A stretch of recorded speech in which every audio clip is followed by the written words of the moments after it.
Welcome to BreitWerks and your daily coronavirus update. So, you're sitting around watching YouTube videos and you have an air-cooled Porsche. You probably have or had an AC system and you're like, oh, I wish it worked. Well, one of the key components is the compressor. So we had a car come into us that had the expansion valve replaced somewhere else, but it didn't fix anything, and the car has a slow leak. So we did some diagnostics, and we think the compressor, this one over here, was a major portion of the issue. So we're replacing it with this one, and when you do that, when you put the compressor in, you've got to load it with compressor oil. So in our case, we're using a product made by Bear. Pretty expensive stuff, but it's called PA oil, and it's got the UV dye in it so that it can help find leaks. So it'll be in the system. Bear claims that it's great for R12 to 134 conversions. This one was converted many years ago, so I'm not too worried about the mineral oil that's in there.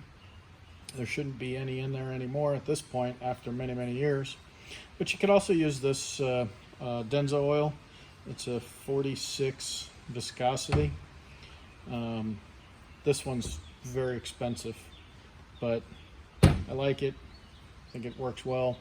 So when we fill our compressor, Charlie Griffiths is kind of like the AC guru, and I would recommend you go to Griffiths Air Conditioning for Porsches, and he's got all kinds of troubleshooting guides and things like that. But one of the things he says is these compressors take anywhere from 4 to 6 ounces of oil. Now, when I recovered the system to be able to pull that off, I got like 5 milliliters of oil out of the system. So we think there was no oil in there, which was part of the reason that this compressor now feels pretty nasty when you spin it. So we're going to put in 5 ounces right in the middle of that sweet spot, which is roughly 150 milliliters. So we do things in metric around here when we can. So we're going to put 150 milliliters of oil in the low side port. Add it nice and slow.